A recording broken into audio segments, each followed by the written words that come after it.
Well, this is a real fun special roundtable panel that we've assembled today. We have an eclectic group, but it all makes sense from my perspective, and I hope we can explain how this works together in this discussion. We have with us James Dale Davidson, who's the author of The Sovereign Individual and many other books. But The Sovereign Individual, James, continues to be the one that gets all the people buzzing online in especially the crypto space, as you know. And then we have Dr. Chris Martenson of Peak Prosperity. I recently had a discussion with him, and it got my channel banned for a week. So he's quite notorious, I guess, with some of the things that he's been investigating in the science of lockdowns and all the different things that the government keeps pushing people to comply to. So, and then we also have Joel Salatin with us, who calls himself the lunatic farmer. He's got a farm where he's been really pioneering regenerative agriculture. And so together we have a financial forecaster, a scientist, and a farmer walking into a bar with a talk radio host. Let's have a great discussion, guys. All right. Let's do it. I want to start off with this passage from Wendell Berry's book, The Ecological Crisis as a Crisis of Character. He says, the disease of the modern character is specialization. Looked at from the standpoint of the social system, the aim of specialization may seem desirable enough. The aim is to see that the responsibilities of government, law, medicine, engineering, agriculture, education, etc., are given into the hands of the most skilled, best prepared people. The difficulties do not appear until we look at specialization from the opposite standpoint, that of individual persons. We then begin to see the grotesquerie, indeed the impossibility of an idea of community wholeness that divorces itself from any idea of personal wholeness. So he's going into this idea that this is what's really driven us into the mess that we are in. And I think it's apparent that having a tunnel vision where we only look at one monopoly of experts for any topic instead of looking at patterns around different disciplines and fields of knowledge, we can fall astray. So who wants to dive in? We'll just let anybody jump in. Well, there was an idea once upon a time called the liberal education, which was not liberal in the sense that it was going to support Joe Biden, but liberal in the sense that you were to be educated and know something about something. And I think that that has been ill used and that we dispensed with it for no good reason. One of the inherent features of a society of experts is that nobody knows anything about anything except one little bit. And that is what is causing us great trouble because people don't know how to think. I mean, when we talked about this program coming along a few days ago, David, you mentioned that you wanted to talk about to some degree about vegetable oils and the pernicious role that they play in American life. And I have long been animated by a hatred of vegetable oils, which probably accounts for the fact that I have a 27-year-old girlfriend who is really good looking. And I'm delighted to say that if I had allowed myself to become the fat, useless slob that most people become because they do go along with the gag, I wouldn't have a 27-year-old girlfriend. So hi, Brenda. But anyway, the other feature that comes into this is it's a way of maintaining control because you have an event coming along, a black swan event like a pandemic. Nobody knows enough about what they're talking about to really inform a useful perspective on the solutions or what reactions the government should take. So nobody knows anything. They can't think. And we have great problems in life because we have thoughtless reactions to stimulus or issues that come along, and we really feel that the society is ill-used if we don't use a crisis to create more government control about something or other. You know, a crisis is a terrible thing to waste, we've heard. You remember that phrase, I'm sure. Right. And I couldn't disagree more. I think that if we had crises and they just went away, that would be a good thing. Right. And we're talking today, I guess, about, to some degree, we'll work our way into the issue of the vegetable oils, but it really comes back to something that you said, which I think is really on target. You said it's not political correctness, but crony correctness, which informs the way society moves. Right. That, I think, it really needs to be understood, because political correctness sounds like you're just helping little black girls make the Olympic team or something, but and be able to get there even if they smoke marijuana. But the crony correctness tells us the real story, which is why even the dairy industry picked up the lie that whole fat milk is bad for you. They paid them to do it because they could take the fat out of the milk and use it to make ice cream or something else, and sell the watered down milk for a high price to idiots who think that they should be drinking milk without fat in it. Right. And this is all because they can't think and they don't know anything about anything. Right. Yeah, it's definitely, there's a lot of ways we can research this problem of specialists going awry. Dr. Chris Martenson, and give us a background again on your field of your PhD research and so forth, and you've run across problems with this specialization obsession in the world of what you've done with trying to find out information about the virology of what's been happening. You've been asking virologists questions and they tell you, stop asking me questions. I'm the expert. Shut up. And we see this happen all the time. Dr. Fauci shaking viciously when Rand Paul confronted him recently in the Senate. And then the TV conditioned people said, well, Fauci's the expert. Rand Paul, by default, is an idiot, just because of this specialization obsession. So how do you see that? Do you think the specialization that Wendell Berry's talking about is what's really behind the mess we're in right now? Well, I do. And to begin, my qualifications such as they are, I did get a PhD from Duke University, Department of Pathology. I specialized in toxicology, which is the study of how various compounds interact and create toxicity in whole body organisms. So guess what? Every drug is a toxin. Any substance at any level is a toxin, right? Too much water, too fast is a very bad thing in your body. So I studied that. And then I did a postdoc as well, where I was working with cell cultures, very fancy microscopes and investigating basic science. A lot of fun. But ultimately, I'm a generalist, not a specialist. So I took a turn, went and got an MBA and worked in various industries for a while. And now I operate my own website, Peak Prosperity and all that. So, but I am a generalist at heart. I really believe in having a very diversified set of skills. And so that informs the way I look at the world. And I do believe that Wendell Berry is correct, that I think you need specialization up to a point. And the point isn't all that big because, we're humans and we can only manage about 150 intimate connections. That's the Dunbar number. And it's a function of how much gray matter we have. And we can't manage knowing a million people, but we live in a world of billions. And so Joseph Tainter said, there's a magic point where civilizations get overly complicated and then the complexity works against them. And that's where I think we are in this story. Their specialization is great. Gives us the amazing computer chips that allowed even this interview to happen across distance. It's magic. But at the same time, there's a good side, there's a downside, and we're clearly experiencing the downside limits of all this stuff. One quick example. People have been working on and worried about losing salmon in the Pacific Northwest for a very long time, and they didn't know what it was, and there's a lot of reasons, and it got to the point where they're hatching the salmon and putting them in trucks and trucking them to the ocean to help them, and still every year there's less and less salmon. And finally, after 15 years of inquiry, some scientists at UW figured out that there's a compound. There's a compound in the water, which is killing the fry.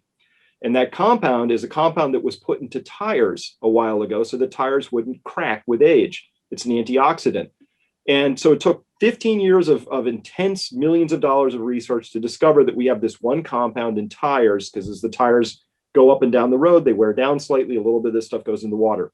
One example, one product, one thing. And of course, it's going to be decades before we can figure out how to get this compound back out of tires to the point that, you know, it's left the river system so we can have salmon again. Just one thing. We're seeing that happen all over the place, where some specialists developed this compound. It made a lot of sense. They put it in a tire. Here we are. There's 1,000 examples just like that, and they're all beginning to work against us, to the point that my larger work in the world, yeah, I can talk about COVID all day long, but we're on an unsustainable trajectory as a species. Not a US thing, not a China thing. As a species, we've just eaten into our supply of sugar like yeast might. It's called fossil fuels. We're eating fossil fuels. And that's fine if you have a plan for what you're going to do when those run out. And that might not be for 100 years, but the enormity of the challenge of trying to figure out how to feed people without these things, these inputs, is just magnificent. And you don't have to be an expert. You don't have to be a specialist. I can show you very simple calculations, and you can get there and say, wow, this is such a big issue. We probably ought to have a plan. And then you wander over to where the plans might be, and nobody has a plan, right? The USDA, interestingly, has no plans for what to do in a liquid fuels emergency, despite the fact you cannot run anything in the Department of Agriculture that they care about without liquid fuels, right? That's diesel, right? What are you going to do without that? You'd think they ought to have a plan. You know what? They have plans for everything, right? What do you do with drought? What do you do with these pests? What do you do with, this mold showing up? What do we do if there's a bioterror attack? They have plans for everything. Surprisingly, they don't have a plan for a liquid fuels emergency. It's just this level of sort of blindness that happens through specialization, because they've just sort of assumed that will always be there on some level, I guess. So that's how I see what Wendell Berry is talking about. We kind of overshot the curve of complexity to the point that there's no single person who has line of sight on the enormity of the complexity of the challenges we face. So that's a risk, and that's why, I think this is a great topic you've brought up here, which is, how do we live into that reality of understanding that there's a risk that we've overshot the curve of complexity and we're on Tainter's downslope, and we might want to be prepared for that. Well, Joel, you're known for polyculture, so that's by nature against the specialism of specialty focus of monoculture, where you grow one crop for thousands, hundreds of or thousands of acres or whatever. You're growing all kinds of stuff, so you kind of see, but you're not just like in my interview with you. You talked about how farmers don't do a lot with communication; they don't communicate. And so you're obviously someone that integrate. You don't stay in your lane, so to speak. So what do you think of this? No, well, these are wonderful, and trust me, I'm standing among kings here with Chris and James Dale Davidson here. I mean, Sovereign Individual was iconic for me when it first came out, and I still mention it routinely, as well as prosper with an exclamation point on it.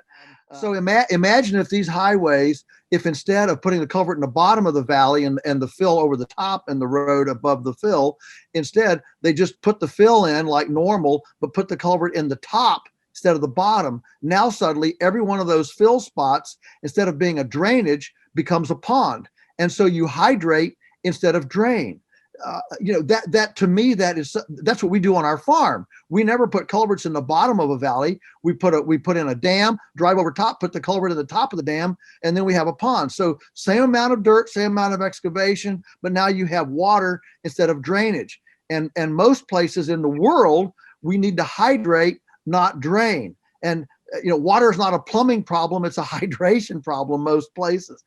And so that's just an example of how specialization of engineering comes at the road design from a drainage standpoint, rather than an overall landscape ecology environmental standpoint. So I would just throw out there, I'd love to hear anybody else's idea on this. So when you go last among three, you get to kind of play bad up a little, clean up a little bit.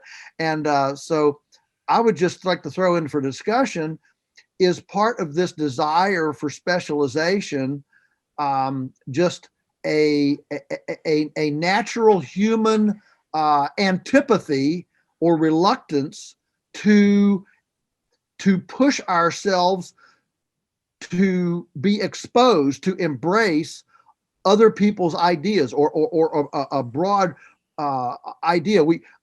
Part of this is just convenience. I mean, we know we live in a time of convenience. Everybody wants convenience. We want it now. We don't want to wait. We're impatient. We want convenience. We want comfort.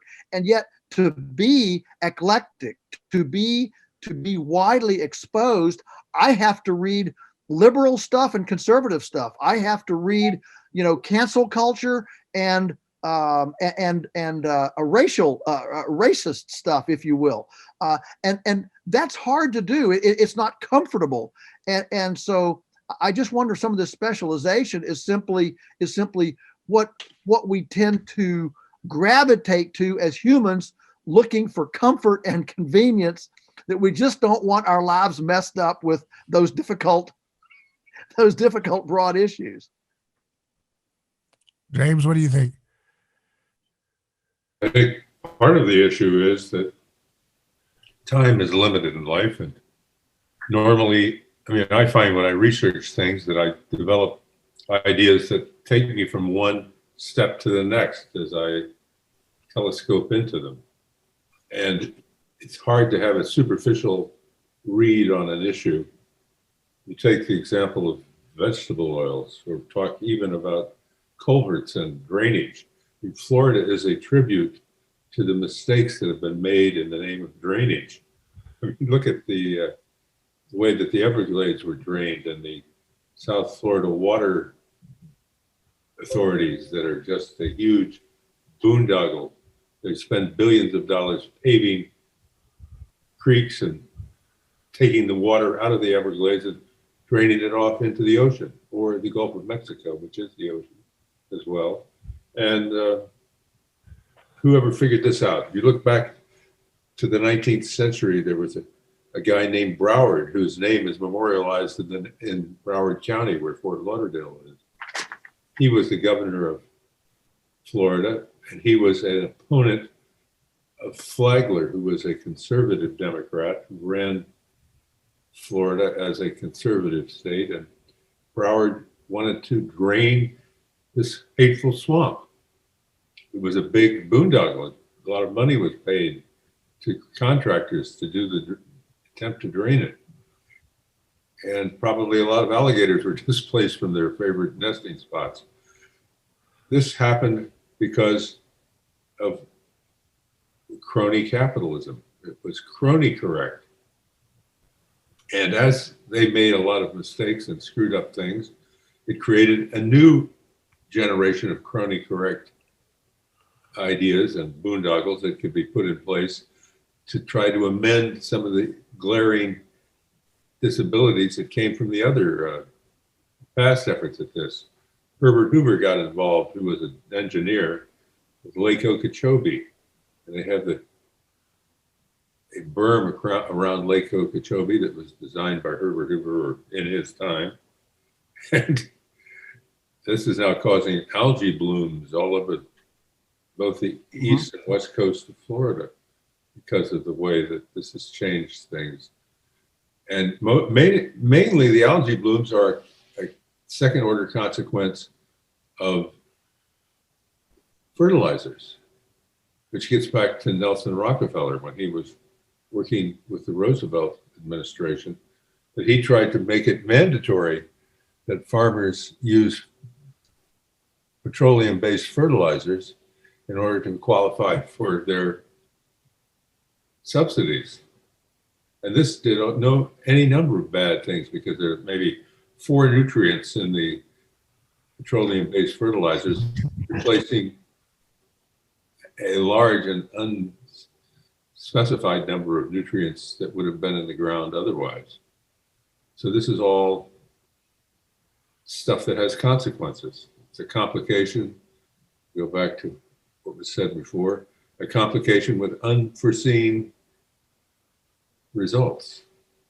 And a lot of effort to follow it.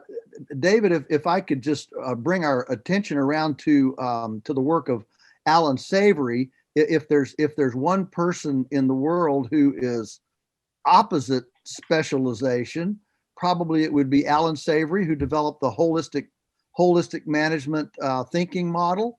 I don't know if everybody here is familiar with the work of Alan Savory, but if we're looking at what's the solution, I mean, I think all of us agree that specialization, certainly taken to, I agree with Chris there that so, yeah, I'm glad we have really talented, skilled people in specific fields of play. And so that's good. But again, the balance is a problem. And so what Alan Savory suggests is, and I'm just throwing this out, his theory, his idea is that all of this could be solved if we brought all of the parties to an issue to the room and created a single goal, a single objective. I mean, I'm struck, for example, by for example, a school board, for example, a school board, a public school board. When is the last time you ever saw a homeschool parent invited or encouraged to run for the local public school board? You never see it. And so the fact is, we tend to sequester ourselves voluntarily into our tribes, and that automatically cuts us off from the eclectic broadness of other people's ideas. And so I don't have big solutions. I did want to bring Alan Savory into it because he's probably the antithesis of the specialized thinker who says, if we just get everybody in the room, all of the pros, the cons, the naysayers, everybody, we have a better chance of coming up with a long-term sustainable solution than when we just have everybody coming from the same university, the same classroom, who drank the same Kool-Aid and bought the same ticket.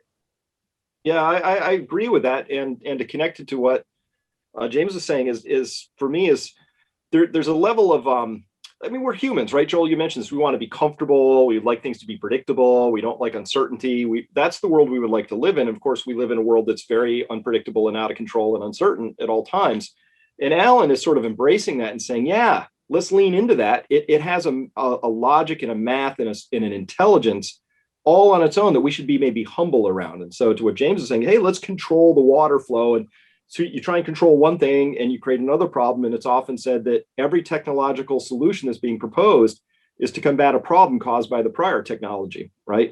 And so, it's just how it is. And so I look at what Fauci just did with his people. There's no question in my mind, but he and a number of people were monkeying around with nature, and they thought they had this hubris that said, hey, a virus is only 38 kilobits of information. We can control that. Let's do some stuff. Let's chimerize it. Let's staple some together. We'll investigate. And that way, maybe we could get out in front of, if they had any noblesse oblige sort of responsibility. This wasn't all about making money. Maybe they were saying, hey, we could figure out how to get ahead of this and create a vaccine if we investigate this. But instead, what happened was they created a little mini monster, and it came out. And all of a sudden, what we're actually doing is pretending as if our tiny monkey brains can somehow intervene and step into a billion-year-old dynamic of cat and mouse that exists between viruses and hosts. It's a very complicated piece of machinery. It's way beyond our ability to understand it. Instead of having that sort of humbleness that says,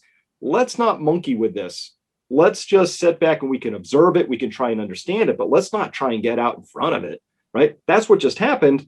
And it turns out 30 kilobits of information is wildly informationally, computationally complicated. And we, whoops, who knew, right? And so I think we've made a huge mistake on that front. But to the point of and subject of this larger talk we're having here is everything we're trying to do now is to get out in front of something that's maybe more complicated than we could possibly imagine. And that requires us to be humble and say there's an intelligence, there's a design, something running here we can't quite get our arms around, but we can observe it and we can figure out how to interact with it in an intelligent way. And that's what Savory does, right? Said, oh, let's just observe. There's some intelligence. I can't possibly know every single thing that's going on in the soil microbiome and the root structures of the plants and the cows or the grazing animals. But when you put them together in a certain way that I can observe, magic happens or good things happen. And that's what I think, if you said, what's the 21st century going to require, this lifestyle? It's stepping back and using our big brains to observe and be humble and try and be a part of, not apart from, this larger, wonderful, unfolding mystery we call life. Wow, that's well said. Yeah, it feels like the 20th century we were building a Tower of Babel and it fell apart. And now we're in the 21st century where the things are falling apart. And the people who built the Tower of Babel are really, really doubling down in their aggressive posture for people that point out, hey, your tower's falling apart. And they say, shut up, we're going to delete you off of Facebook or turn you into a terrorist if you dare say anything about our crumbling tower. That's where we're at right now. But the question is, will they succeed? Is the 21st century going to go through a dark age? I saw the reports, from Australia last year. I don't know what's going on now there, but where they were having drones spying on people, whether they were going outside or not. What a hellscape, what an absolute hellscape that they've tried to do.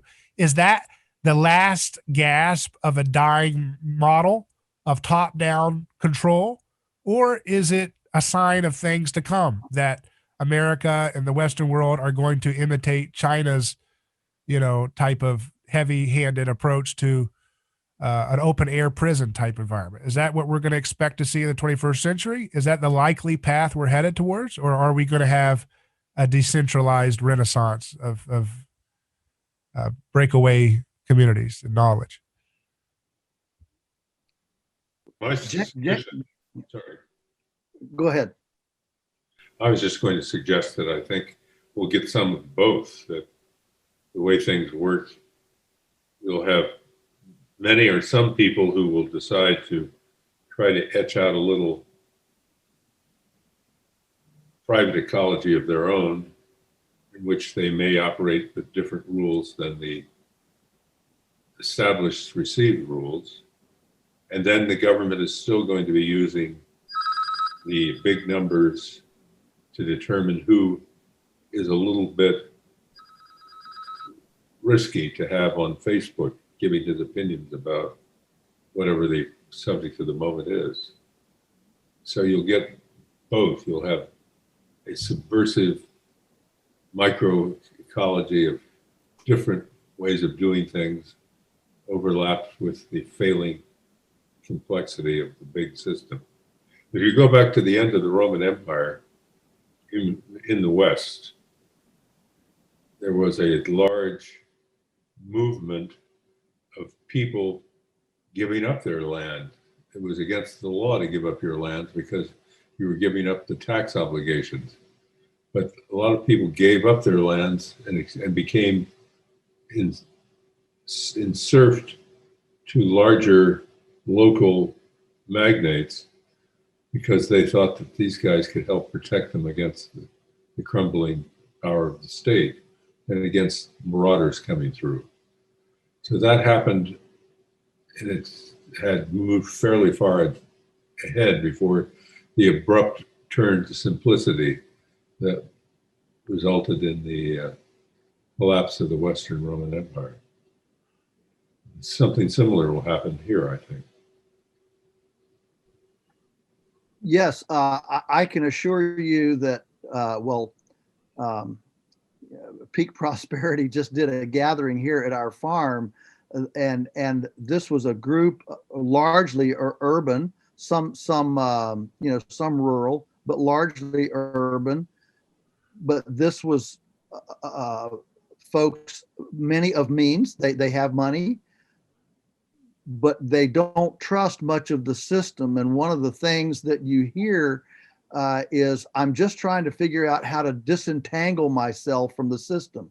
That this idea of how do I how do I cut these cords that bind, because I don't like where these cords bind me right now. And so one of the things driving this whole homesteader movement and buying, if you've got 10 acres or less right now to sell almost anywhere in the country, it'll sell for 15% above asking price in less than 24 hours. It's unprecedented. It's never been like this before. And I think that this is simply a sign of people looking for what I call agrarian bunkers, and looking for and investing in relationship more than the stock market. If I'm surrounded by people who know how to grow things, build things, and fix things, that is far more secure. Growing things, building things, and fixing things, that mastery, skill, ability, relationship, that is more secure than a stock market portfolio, perhaps even more than gold, because you can't eat gold. And so, I agree absolutely. I think that as part of the culture, completely bows before this promise of security. We'll take care of you. Just wear your mask, get the shot, and you can go shopping, and we'll take care of you. That creates the antithesis of that in the Hegelian, thesis antithesis. It creates the antithesis of it, which is what I'm seeing in my tribe. In my tribe is, how do we create more separation, from the drones and the entanglements of the system. Yeah, very well said. And I love gathering your perspective on what you saw in the peak prosperity folks, because I think you got a great insight on them. And yeah, there's a movement there. So if the question is, are we going to go down this path of more centralized drone awfulness, or are we going to start this decentralized path of people sort of reclaiming their power and living into the lives they choose? It's not an either or, it's kind of a both and. Things can always get worse, right? And I know that the powers that be, they're not going to give up anything willingly ever. That's just history, right? That's just humans. So I think it's both. And so really, the question before us now is what kind of a life are you going to lead? What are you going to value? And I'm wrestling with the idea of I don't know what I'm doing here. I've got a nice set of acreage, and Evie and I are busy trying to improve the soil. Not trying, we're actually doing a pretty good job. We're getting there. And we're using Savory's techniques, and we're using a lot of what we learned at Joel's place. And we just got our 2 pigs, Joel. So they're busy being nature's rototillers, and they're in the old cow place where we had the cows all winter, where I threw the corn in. It's just working just like you said. It's just magic. Every day I go out and I see that they've freshly rototilled more of my compost for me. I just and making bacon at the same time. This is just couldn't be better, right? Yeah. So that's all very positive, but there's a part of me that thinks maybe we're setting up a 13th century Irish monastery. Can we, is it going to get so bad that somebody has to take on the task of preserving what we've got so we don't lose everything in these dark ages? Because that's the concern, right? That's got to be the underlying angst of living into I just get vaccinated, so I'm allowed to go shopping. If you're in that crowd, you have to worry on some level that maybe their plans are not airtight, And if they're not, it's really not a big logical step to go, well, if they screw this up, what could happen? And what could happen is a dark ages, right? We know that, right? If we have 30,000 mile supply chains, and if the grid went down, like Carrington event, 1859, the grid went down, but we didn't have one, right? But that event, which was a coronal mass ejection, where it was so powerful that it burnt out what little telegraph lines we had. But you know what happened? Nothing. The horses and buggies still worked, and the farmers still farmed. Nothing. People noticed it. There were some nice, really bright aurora borealis that you could see as far south as Cuba. It was pretty. It's awesome. Today, there would be less awesome. If that happened today with our unhardened grid, we would go grid down, and it might be a year before we got electricity back up. And that would be a very, very dark event for a lot of people, right? So it's just very different situations. So, you live in this, as that Hegelian dialectic Joel just talked about, our strength is both our fragility, right?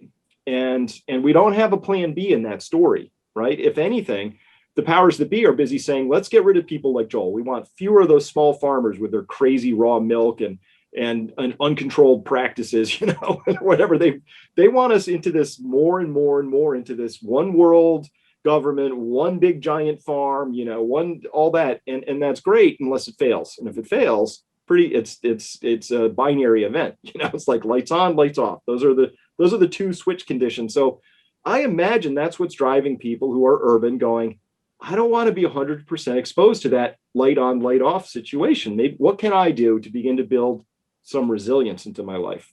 Right. Joel, that reminds me of what you wrote in your recent blog where you said about the hacking that was taking place with the beef companies. And you said that's another example of why we need decentralized farms to provide our food, because it's harder to hack thousands and thousands of independent farmers and do anything to mess up the supply, right? That's correct. As you decentralize the system, you have way more targets, and so the hackers, they're not coming after little guys; they're coming after big targets, and so yeah, that reduces the fragility of it. That's for sure. I had a call recently from a billionaire from Silicon Valley. And this billionaire, he's got 2 teenage daughters. He's got a wife, and he thinks things are going to become unstable.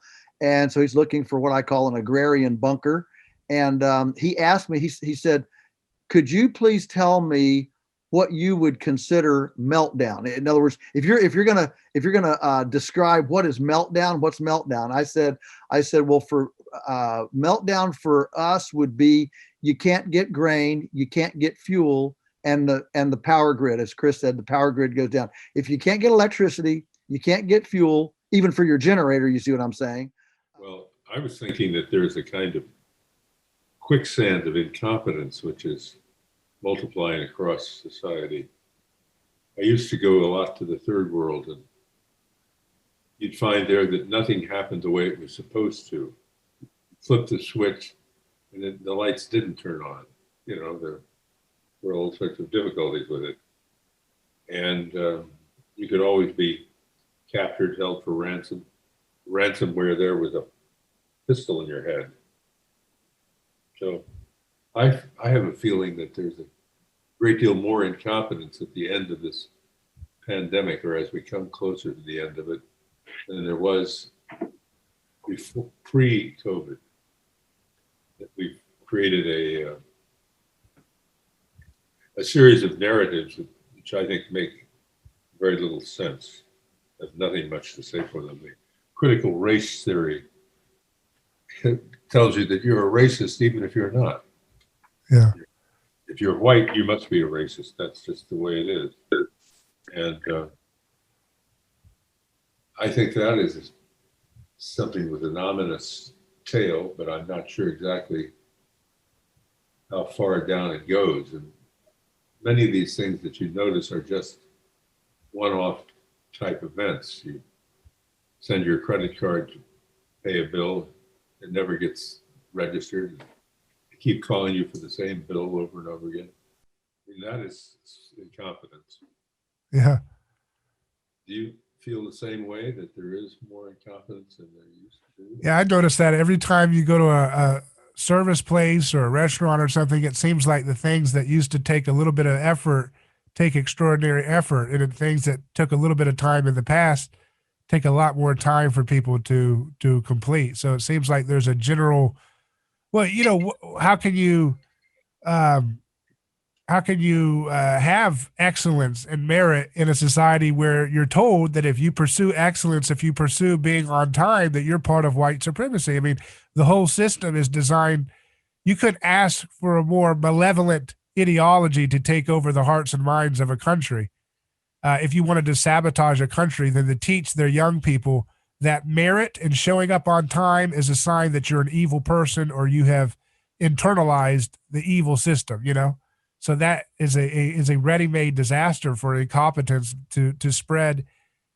Chris, do you see that same thing happening in your environment, where you feel like there's a general malaise of lack of work ethic?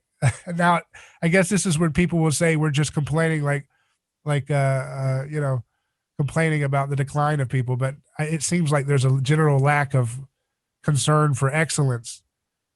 Well, I struggle with this because I'm trying to understand if this is accidental or intentional, right? So accidental says, hey, sometimes a culture when it's in decline, we're sort of the Roman Empire post-peak, and you can feel the decline starting. And so people tend to engage in a lot of navel gazing and otherwise like not being able to process the enormity of what's unfolding before them. And so they start to engage in animals what are called distractive behaviors, right? It's just, you can't, the cat can't deal with attention, so it turns around and licks itself. Like, what's going on?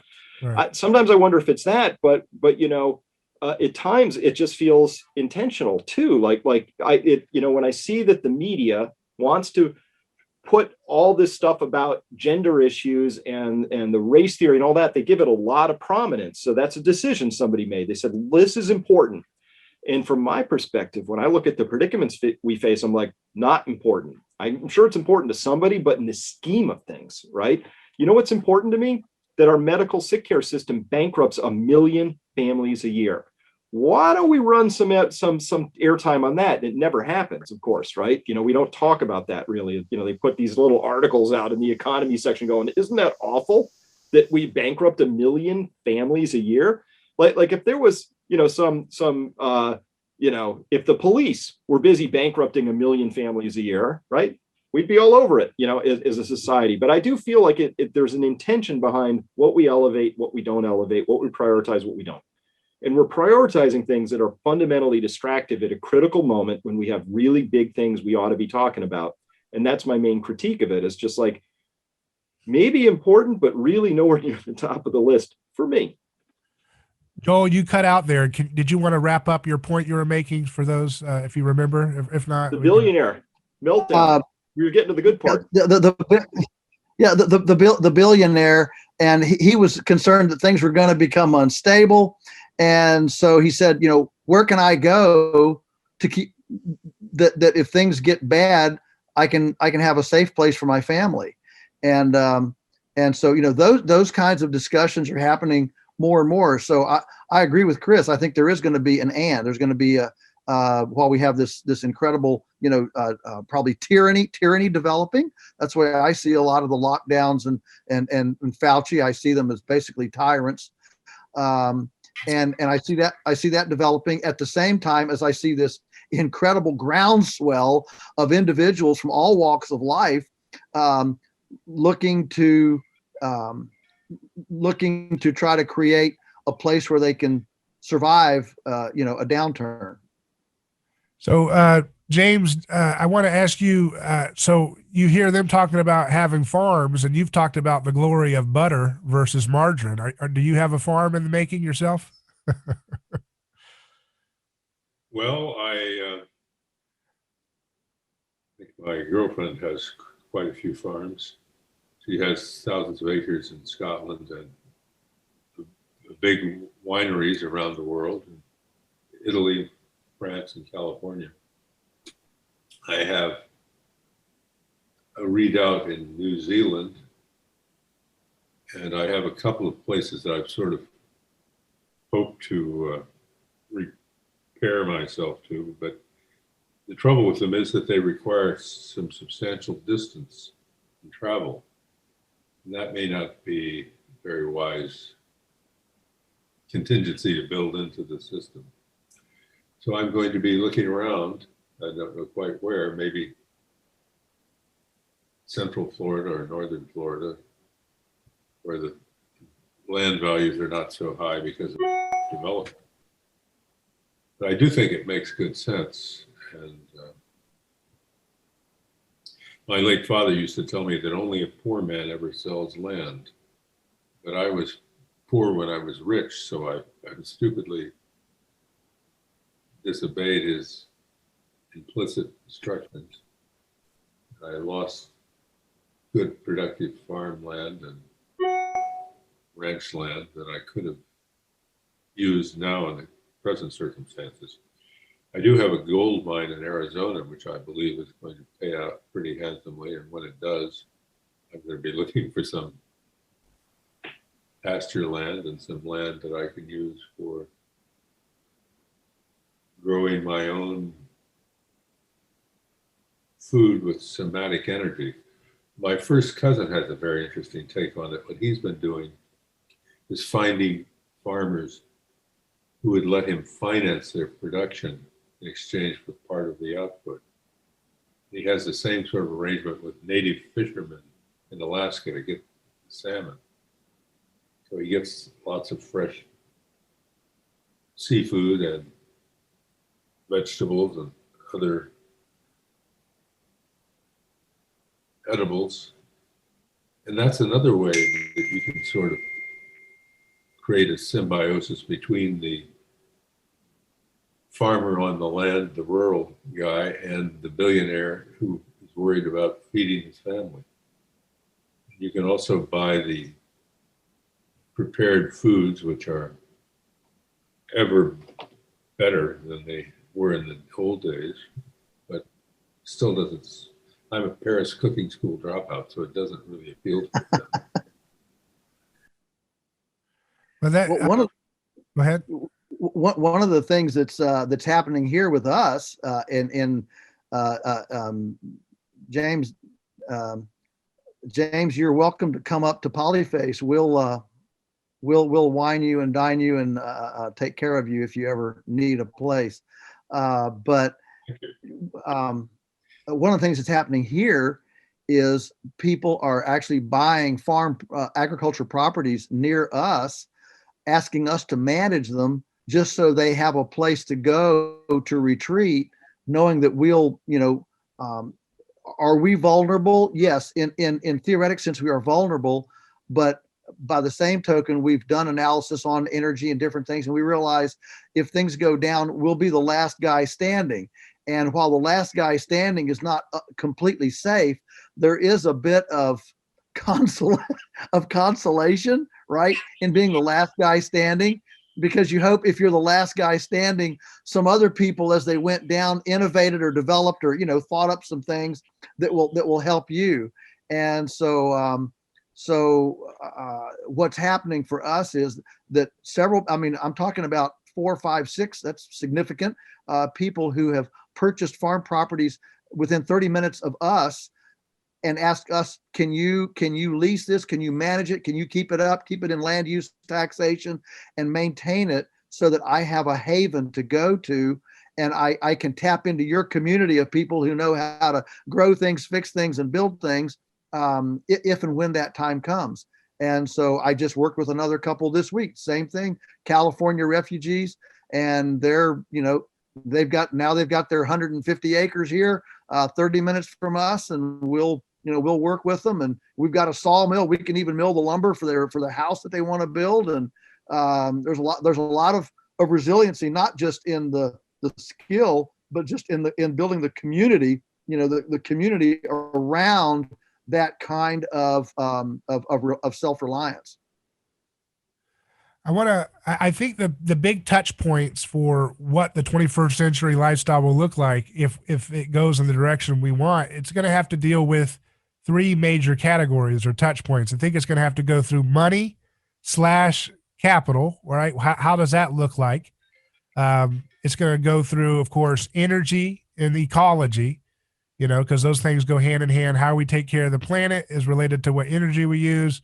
And then how we, move products and so forth is related to what energy method we use.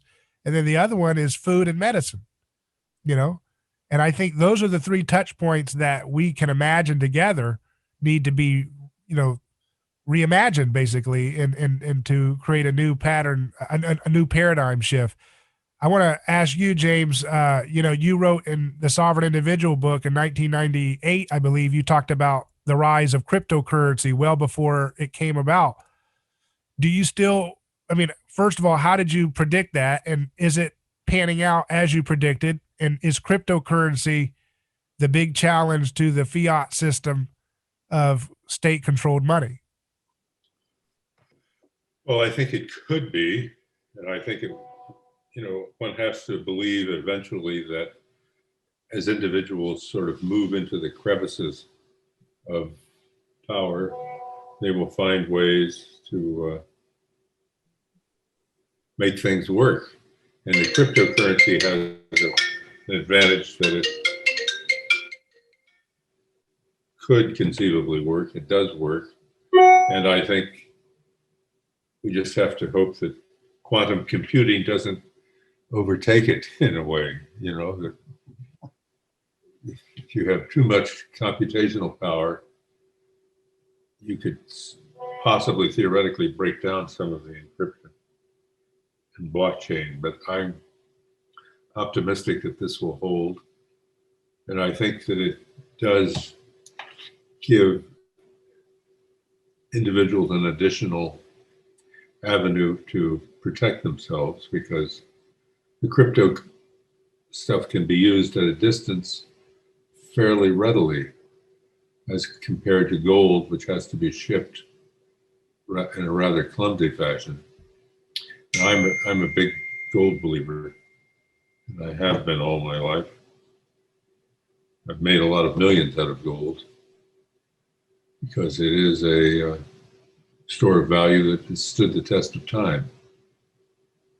So I think things continue to go well. And I actually didn't think I'd done anything very remarkable when I predicted the rise of cryptocurrencies, because it seemed it was just such an obvious, at least to me, next step to create these indecipherable algorithms that would be useful in keeping money out of the hands of central authorities. But I think too that we need to appreciate the value of barter. We've talked about crypto, gold, but what about barter? What if I have a sawmill? I can trade you lumber for a chiropractic treatment. I think that when we start developing a very eclectic, broad-based community, this is the basis of the Amish community, right? Every dollar turns over 7 times before it ever leaves the Amish community. And so if we start developing tribal, and again, James, your word, I use it all the time, that this new tribe of belief, a tribe that's based on belief and not bloodlines. As we develop that, we will have more and more things, whether it's skills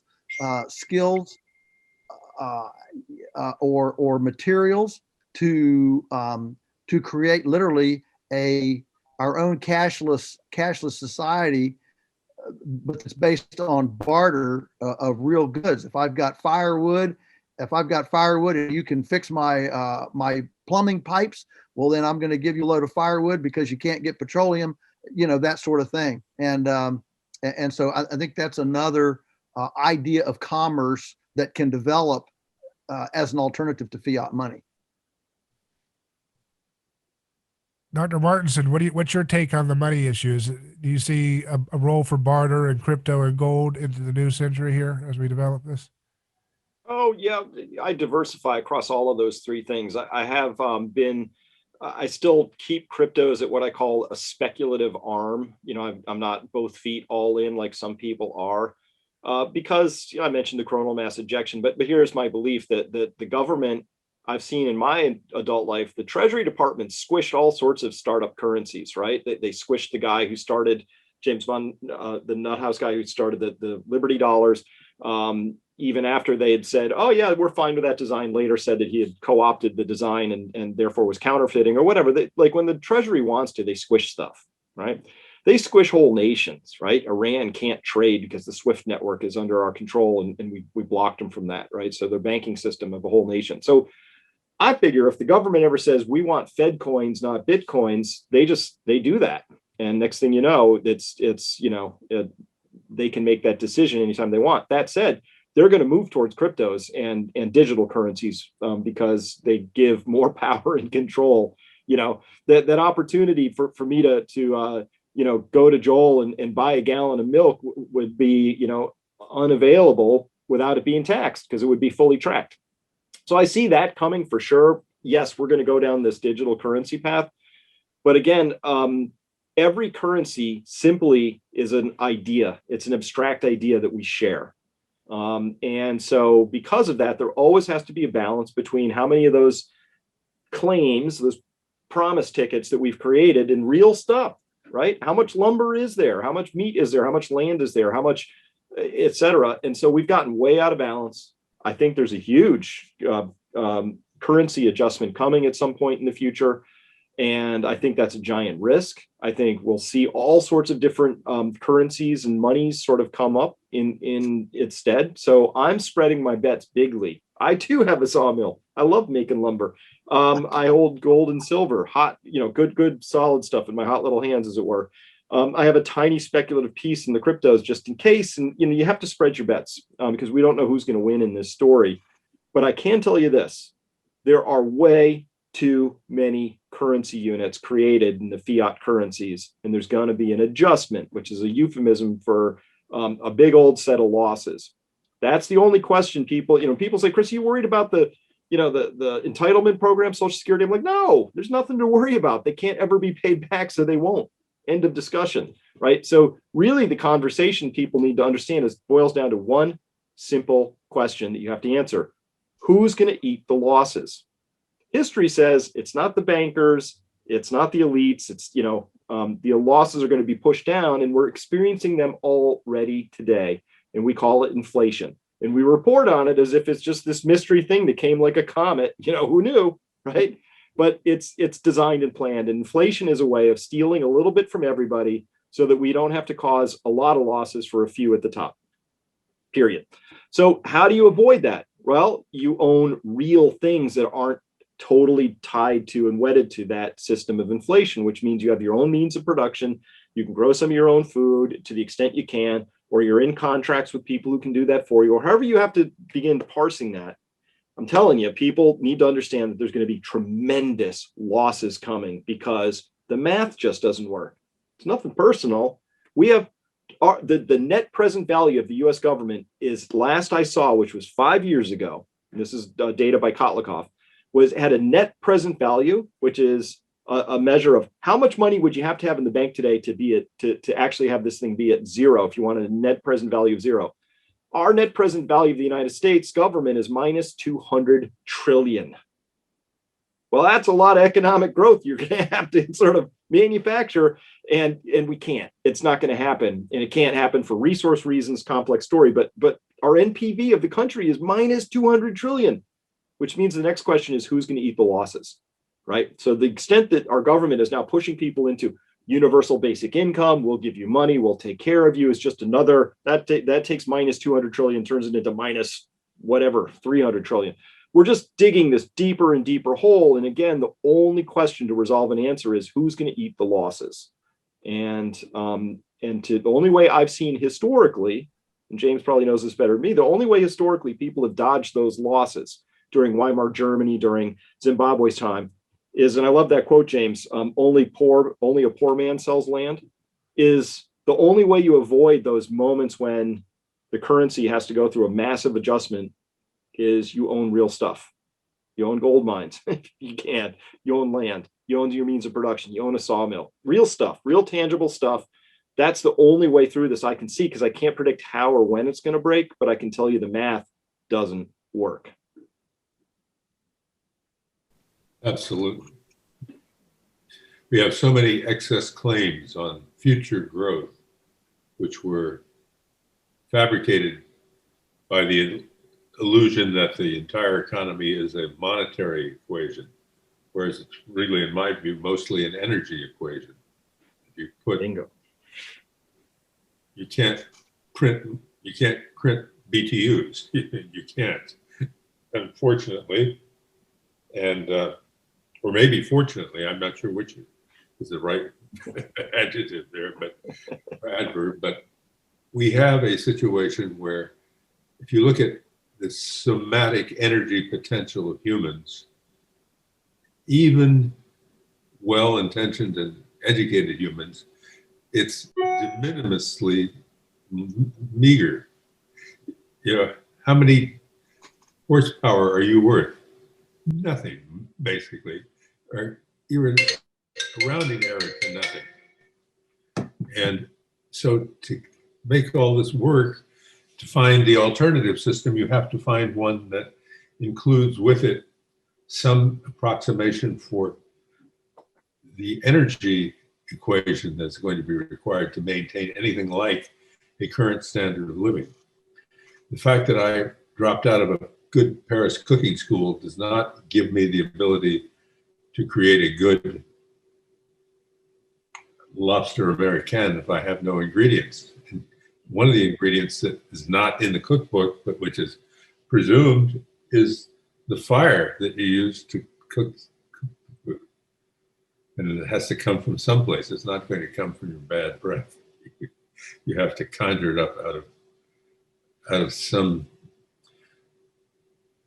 source which is plausible in physics. And that's another complication that's trailing after us when we look at this process.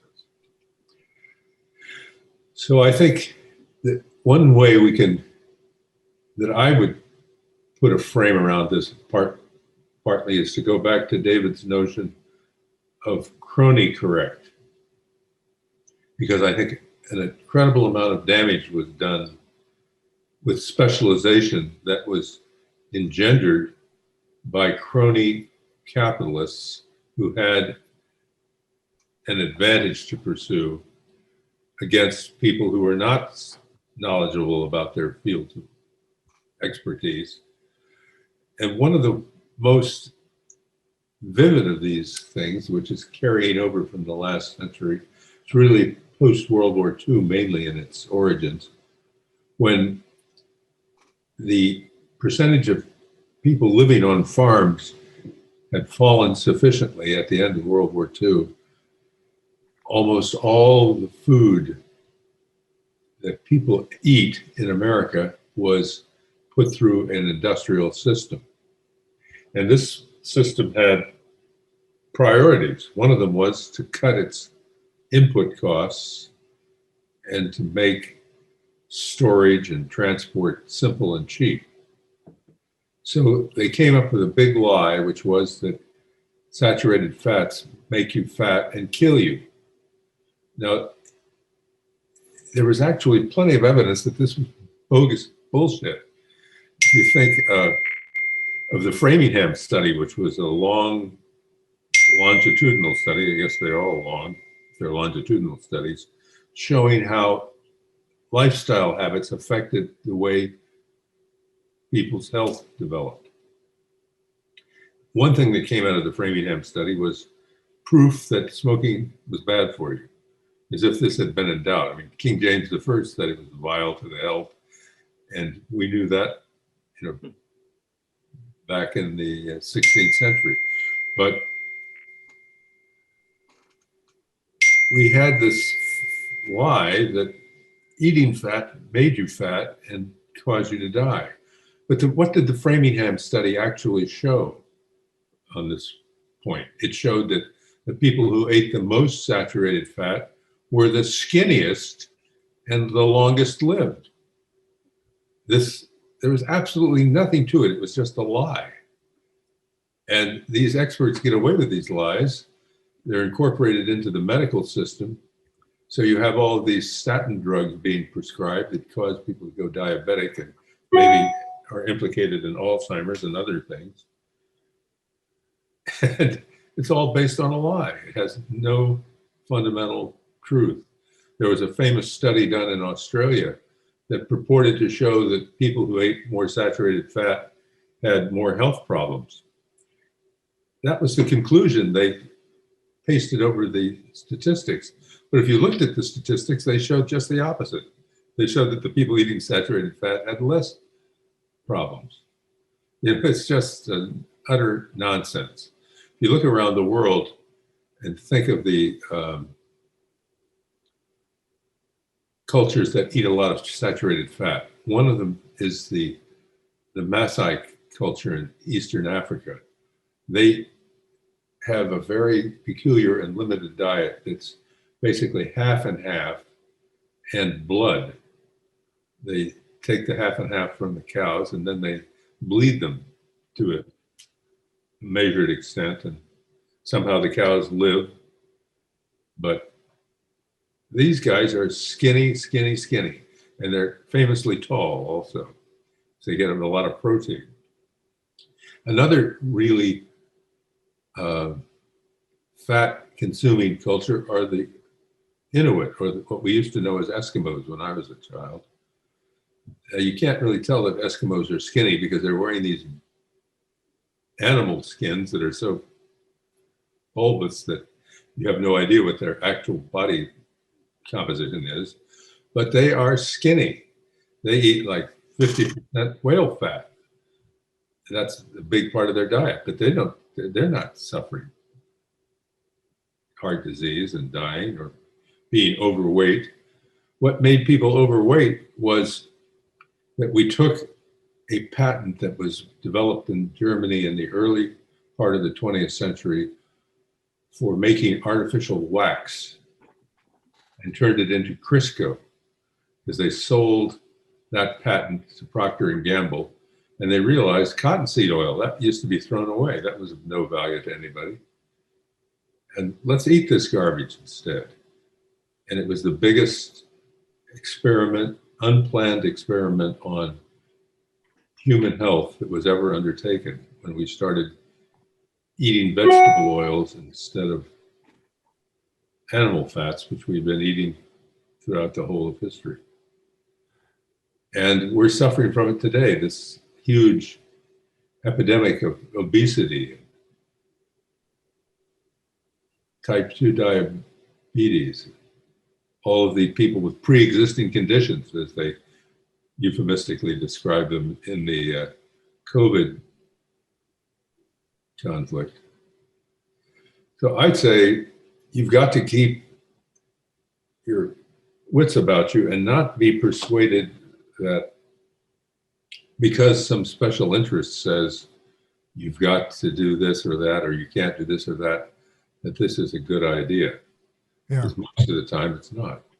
Behind these specialists are special interests, unfortunately, because the guy who really put that on the map, the Fauci's of that conversation, was Ansel Keys. He was put on Time magazine as the expert, and he's the one that came up with the dietary fat heart hypothesis, that's what's causing heart attacks. And they scapegoated, red meat and butter for the sins of people smoking like chimneys, like Dwight Eisenhower. He's eating too much butter, that's why he had heart attacks, rather than his cigarettes. But it's interesting that Procter, and Gamble, they're the ones that put the American Heart Association on the map. They'd even barely had but one. They were just a tiny rinky-dink organization, one tiny little office, nothing. And Procter and Gamble said, hey, we'll put your ads for the American Heart Association all over radio. You'll become the biggest source. But of course, what did they promote? Crisco, which Procter and Gamble was pushing. And I've talked to Dr. Kate Shanahan and many others who agree with her, that she says up to 90% of chronic illnesses in the last century can be laid at the feet of the mass consumption of these vegetable oils, because they absolutely destroy your mitochondria. When they look at the light emitting from mitochondria fed these vegetable oils, it's flickering. It's like and when you look at mitochondria light emissions from saturated fat and so forth, it's very bright and vibrant. And it does so much inflammatory damage. It creates so much mutagenic effects on your DNA, and it's driving all these chronic illnesses. So in some sense, it's also driving the deaths from this new pandemic. So I think this is an opening for a revolution, right? Because I think this establishment has overplayed their hands by focusing their authoritarian touch point on the food and medicine question. Because if they want to play that game, the facts are coming out that they've lied us into this disaster on every level: heart attacks, cancer, diabetes, the whole thing. And I have to wonder, the one thing that these people who are so brainwashed about the TV, whatever CNN says is gospel, I think the one point where they will finally maybe start to change is when they notice people in their lives, wait a second, you got rid of canola oil, you got rid of that, you started eating red meat, and you don't have heart problems. That's where rubber meets the road, because it's one thing when it's just a pandemic and you don't know, did I get the virus or not from this, whatever, it's kind of loosey-goosey. But when you can see chronic illnesses being ameliorated by removing what the government tells us to eat, which is vegetable oils, I think that's going to be a big eye-opening moment for a lot of people to lose their faith in the worship of the state. What do you think, Dr. Martinson? Oh, I couldn't agree more. In fact, we just had a fabulous study just came out from the CDC. They don't do all bad stuff, but they looked at all the people who were hospitalized and then all the people who died. Big giant study, and it's from the beginning of the pandemic through the end of March. So first up, obviously, death is very highly correlated with age, but it's also comorbidities. So I love this. They have this big table. So of the 480,000 people who had died, and we're going to leave aside the question died of COVID or with, leave that aside for a moment because there's some debate to be had there. But when they added it up and said, these are the people we classified as having died of COVID, how many of those do you think out of these, nearly 500,000 people who did die, as they said, how many of those had zero comorbidities? And the answer was 0.9%. Wow. Everybody else had some, right? And then 30% of everybody who died had more than 10 comorbidities, more than 10, right? So I didn't even know you could have that many and still be, tottering around, but apparently you can. So these are people who had heart disease, lung disease, kidney disease, all sorts of things, right? But fully 65% of the people that they said had died of COVID had 6 or more comorbidities, right? So this is if the government said, terrible pandemic, we really wish so many hundreds of thousands of people hadn't died, COVID was the final insult. It wasn't the primary insult for a lot of these people. And so if we had a government that actually legit cared about public health, they would say, we're outlawing vegetable oils and cigarettes. Sorry, it's for your own good. Look at the numbers, right? They would do that, but they're not doing that. They're like, hey, we're going to keep the liquor stores open. We're going to make sure the little boutique restaurant with good food shuts down, but McDonald's is open, right? Everything they've done, my favorite saying is, once is an accident, twice is coincidence, but 3 times is enemy action. Every single thing that was done in the name of public health, actually, you could say, helped make this pandemic worse, not better. Keep people alone. Well, isolation leads to stress. Stress is bad for the immune system. Make them stay inside. Oops, very bad. No sun, no vitamin D, no exercise, right? Every single thing we've done was not in the interest of public health. So David, to your point, I think this is a critical moment where people get to wake up and go, oh, whoever they are, they don't have my best interests at heart at all. Because if they did, they'd be doing these things, but instead they did these things. And when you add it up, it's inescapable conclusion. These things were done in the interest of profits and power and had nothing at all to do with public health, period. If they did, we would have seen other things. And by the way, you say, well, everybody got it wrong. Not true. If you go and look at the public health website of Sweden, right now it is like this breath of amazingly fresh air over there. They say, hey, if you've already been infected with COVID, our data says you actually have the best immunity out there. So you don't have to wear a mask. And you should feel perfectly safe being inside, even with people who have a comorbidity. You are not a risk to them. We think that children, we notice they don't spread this thing around. So we're not going to recommend that schools be closed or kids wear masks or any of that other stuff. Like, it's just like it's total common sense. And it's in their official public health website. And it's a FAQ. And you can read it and go, how different would life be like if we were living with these people? Helping to advise us rather than what we currently have. What we currently have is the opposite of all of that, and so I think it's a great moment to help wake people up, right? Because we can clearly see that whatever's operating is not in our best interest. These institutions have failed and continue to fail and are going to continue to fail. And that's the nature of the situation we live in. It's an inescapable conclusion at this point.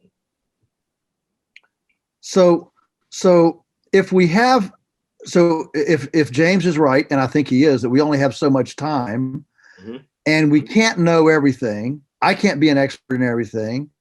How do we broaden our own intellectual discernment base? How do I broaden my discernment base? When I'm not an expert in everything, and I'm struck by the fact that we're as responsible for the teachers we pick as teachers are responsible for what they teach. I'm reminded of in the Bible, half the terrible evil kings, it says the king made the people sin worse than any king before, and half the kings, it said the people made the king sin worse than any before.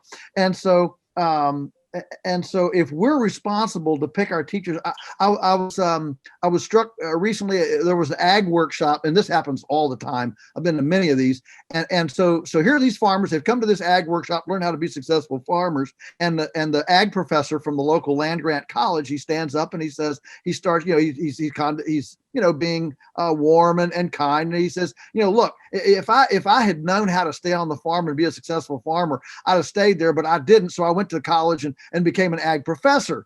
And the farmer sitting there in the room, I'm saying, I want to walk out. What is wrong with you people to listen to this guy? And they listen to the drivel for the next hour. They listen to this lecture from this guy who could not be a successful farmer, but he went and got a government job so he can teach farmers. And so if there's if there's a couple criteria for the community of eclectic understanding that I'm going to associate with, it's going to be people who fit for me in my paradigm, in my worldview, that just fit my personal culture. They're going to be people who distinguish themselves by being successful. I'm not going to go to the homeless guy on the street and ask, how should I invest for the future? I'm going to ask somebody, like these guys, like Chris or James. All right. And so we are responsible for surrounding ourselves with people who resonate with our worldview, because we can't know everything. We can't be experts at everything. And so I have an insatiable desire to find and cultivate relationships with people who are smart, but they're not opposed to my worldview. They're not opposed to my value system. They're not opposed to my basic political tenets. And when I find those kinds of people, I find truth, I find discernment, I find wisdom, and so that's the way I move forward in this specialized world. Well, that leads me to my final question, and then we'll do a wrap up, which is I want to ask. So we talked about food and medicine. We've talked about money, but then the final one is the energy point. I've talked to people who are working on room temperature, nuclear energy. They said that was never possible. They do, cold fusion was impugned, but there's people still doing stuff in that space with limited funding compared to the big fancy nuclear fusion stuff. But this room temperature, low temperature nuclear energy continues to be something that people are talking about as making some progress slowly but surely. Then I've talked to people who are doing 24/7 energy panels that don't require sunlight to harvest energy. So you think about those types of energy explorations. Do you see those things? Is there anything in particular that you guys are looking at on the horizon here that could be a game changer? Because if we do have decentralized energy, imagine we all had room temperature nuclear energy batteries powering our homeowners association little neighborhood, and imagine you could have 24/7 panels powering your equipment in your house so that you don't have to rely on sunlight. You can have energy harvesting, infrared energy in the nighttime, even pulling in energy to power, different things and appliances in your house. Do you see that as an absolutely, critical thing to focus on? Because if people have that, that's a game changer. Then you don't have to worry about the grid. Then you don't have to worry about wars in the Middle East for foreign oil access, pipelines, and so forth. Then you don't have to worry about if these are clean energy solutions. Then you don't have to worry about the Green New Deal screwing over the economy because people in the market created things that actually work that are clean energy. So I see that as a huge linchpin for the revolution that we all want, which is decentralized clean energy sources that can create almost energy too cheap to meter in some sense that could really change the game. What do you guys think about that? Well, I don't know if it would be the best thing ever or the worst thing ever. So what you're talking about is a real quantum leap in technology that would give humans access to a lot more energy. If we use that irresponsibly, so that we just ended up destroying the rest of the biosphere because we used that to go to 20 billion people and we ruined all the oceans as a consequence. Eventually, we have to get a culture that can survive with and around the technology. So here's the best part. we don't need any new technology to be invented if we wanted to be smart about this, right? We've known since the 70s that if you insulate houses appropriately, they use a lot less energy, right? Still to this day, you can find stick frame 2x4 houses with R11 and 13 in the walls, right? It's just, we're just being dumb. So I don't know that we have the technology to get us, if we have the culture to get us to that technology. So on the one hand, I'm kind of like, it'd be nice, but we have to find a way to reorganize ourselves to begin to be smarter about this. And my example for that is GPS. I love GPS. I can't go to Boston or any big city without GPS. It blinks out and I'm lost. Sounds great, right? Well, it was great until they gave it to fishermen who, instead of sailing out dead reckoning for 6 hours, now would drop their net 6 inches off to the left of where they left off last week, right? And as a consequence, we collapsed all the fisheries, right? It was just the worst thing ever. And it seems simple, like fishermen should know about fish stocks and GPS is just a tool, but we use that tool really inappropriately and we still don't have our arms around it at this point in time. So it would be great if we had unlimited free energy. It would be a disaster if we got unlimited free energy at this point, is kind of how I look at it. So, but again, we don't need new technology. We know how to live within our energy budget that we've got, and we still don't do it. Right. One of my little things I like to do, fly into a city, I look down. Do I see solar thermal collectors? In the United States, the answer is almost none. Zero. No rooftops have them. Israel, mandated. China, mandated. Why? Because it turns out the sun's awesome at heating stuff up.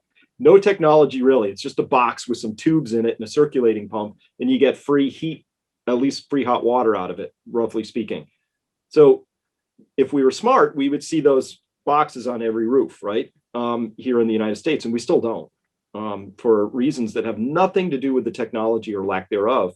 It's just a conceptual problem that we have, that we don't need to do that, but we really should. Makes a lot of sense, right? So that's kind of my view on it. I don't know which way to fall on it yet. Yeah, to be honest. that's interesting. That's an interesting take. James, what do you think? I think there are potentially interesting energy sources. There's a little project that I find very interesting called proton power, which is done by an eccentric octogenarian who has worked for the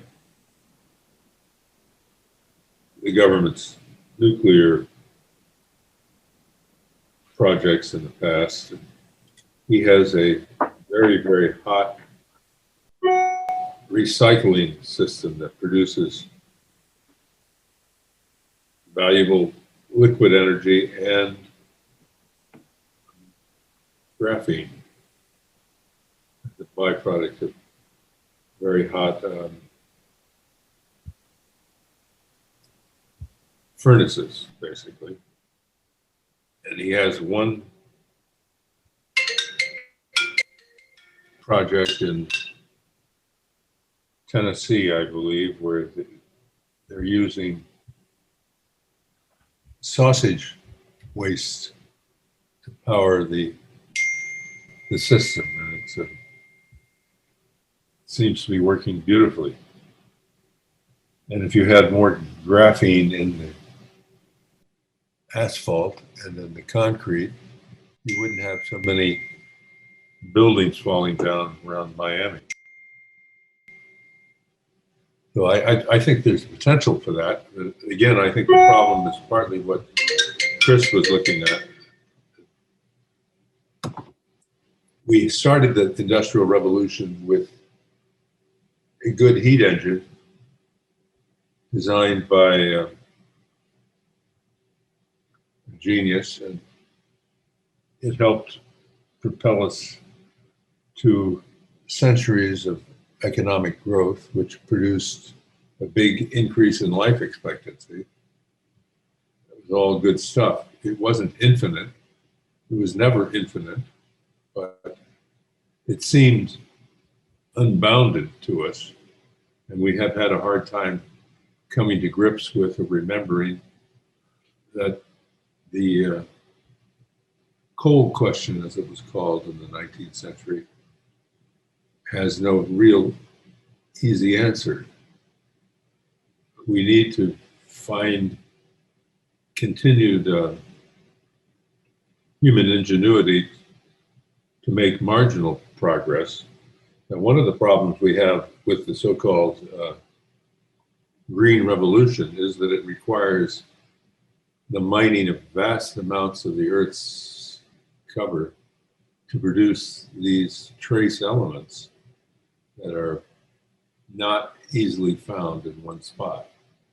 So you have to grind through a tremendous amount of raw material and ore in order to produce the necessary cobalt and lithium and other things that are required for the batteries and the backup for a change in the energy infrastructure.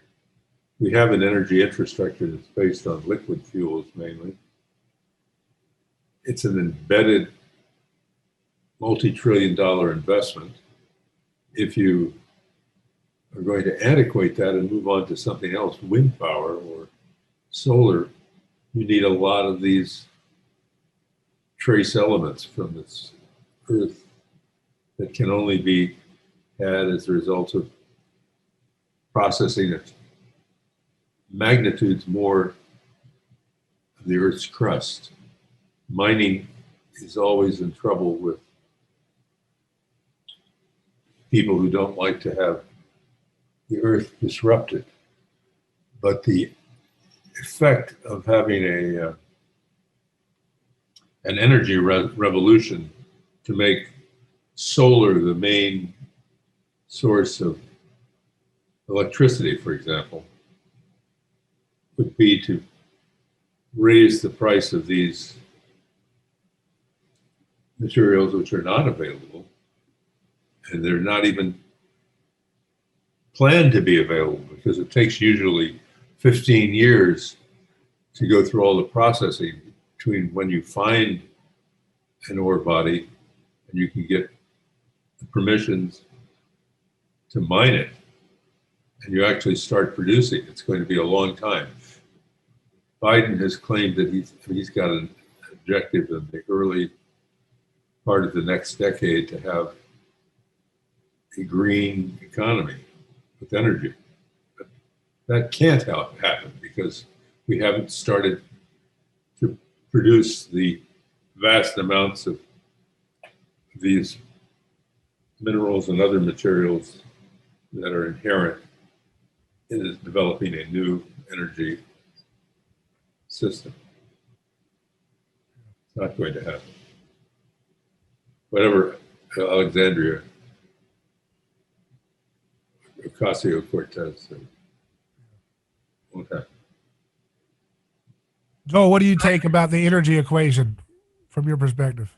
Yeah, so my take is that I'm a lot like Chris. I think that we have all we need right now, and we need to simplify rather than complex. And so one way is to look at life primarily as and look at living more biologically rather than mechanically.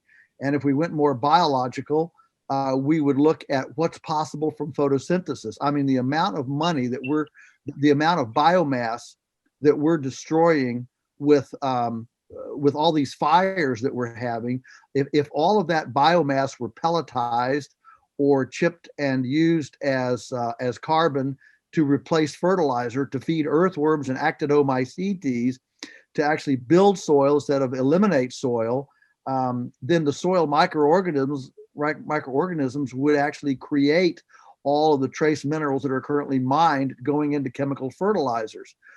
So it's not like we don't have the resources. We're just using the resources inappropriately or just like a drunken sailor.